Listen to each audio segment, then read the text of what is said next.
সকলো ভদৌতী ৰাইজলৈ সেৱা আৰু প্ৰণাম জনাইছো। আমি আগফালে বহি আছো, অনুষ্ঠানৰ বহিত সোমাই আছো। আপোনালোকৰ উপস্থিতিয়ে আমাৰ গোটেই পৰিয়ালটোক কিমান সাহস দিছে মই ভাষাৰে বুজাব নোৱাৰিম। মোৰ মানুহজন কায়িকভাৱে যদিও আঁতৰি গৈছে, তেখেত সদায় আমাৰ মাজত জীয়াই থাকিব। তেখেতৰ গীতেৰে সুৰেৰে আমাৰ মাজত সদায় জীয়াই থাকিব। অসমীয়া জাতিটো থাকে মানে ৰাজীৱ হদিয়াও জীয়াই থাকিব, এয়া মোৰ বিশ্বাস আৰু আশা। 12 তাৰিখৰ পৰা 12 জানুৱাৰী দিনাখনৰ পৰা আজি এই পৰ্যন্ত এই সময়লৈকে আমাক বিভিন্ন ধৰণেৰে বিভিন্নজনে সহায় সহযোগিতা আগবঢ়াই আহিছে।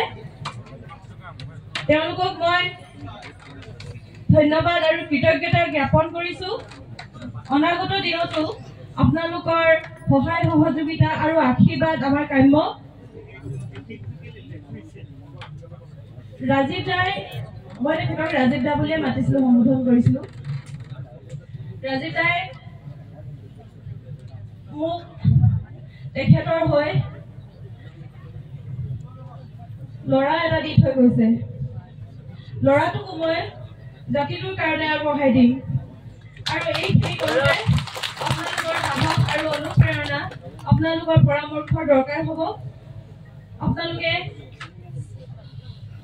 কৃপণালী নকৰাকৈ মোৰ মানুহজনক ইমান মৰম কৰিছে, মোৰ অনুভৱ কেনেকুৱা মই ভাষাৰে বুজাব নোৱাৰো। আৰু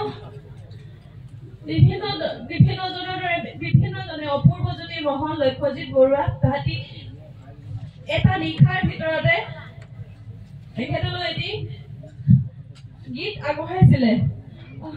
13 নে 14 তাৰিখে ৰিলিজ কৰিছিলে, মই সঠিকভাৱে পাহৰিছো। তাৰপিছতে আমাৰ লোহিত গগৈদেৱ, অসমৰ কণ্ঠশিল্পী, এজন বিশিষ্ট শিল্পী লোহিত গগৈদেৱে এটি গীতেৰে ৰাজীৱ দাক মৰম যাচিছে। বিশ্বজিৎ খাটোৱাল, সঞ্জীৱ বৰাদেৱৰ কথাৰে বিপিন চাওদাংদেৱেও এটি গীতেৰে ৰাজীৱ দাক মৰম যাচিছে। তেখেতসকললৈ মই ধন্যবাদ জ্ঞাপন কৰিছো। আৰু আজি ইয়াত উপস্থিত থকা জনগণলৈ মই এই মঞ্চৰ পৰাই সেৱা জনাইছো। আমাৰ পৰিয়ালটোৰ ফালৰ পৰা আপোনালোকক আপ্যায়ন কৰোঁতে যদি কিবা কোনোবাখিনিত ভুল ত্ৰুটি ৰৈ গৈছে, আপোনালোকে নিজ গুণে ক্ষমা কৰিব আৰু আমাক আশীৰ্বাদ কৰিব। আমাৰ এই বিপদৰ সময়ত আপোনালোকৰ উপস্থিতিয়ে আমাক যে কিমান সাহসী কৰি তুলিছে আমি ভাষাৰে বুজাব নোৱাৰো। মই বাৰে বাৰে কৈছো এইষাৰ কথা। আৰু আমাৰ পৰিয়ালটোক আপোনালোকে আশীৰ্বাদ কৰিব, ল'ৰাটোকো আশীৰ্বাদ কৰিব। ময়ো যাতে সাহসেৰে মূৰ তুলি থিয় হৈ থাকিব পাৰো, তাৰ বাবে আশীৰ্বাদ কৰিব। আৰু আমি যদি সম্ভৱ সমস্যাৰে কওঁচোন, ৰাজীৱ দাৰ এটা ভাল লগা শব্দ, যিটো তেখেতৰ হয়তো আটাইতকৈ ভাল লগা এটা বাক্য, সকলোৱে সমস্যাৰে ক'ব দেই, জয় আই অসম।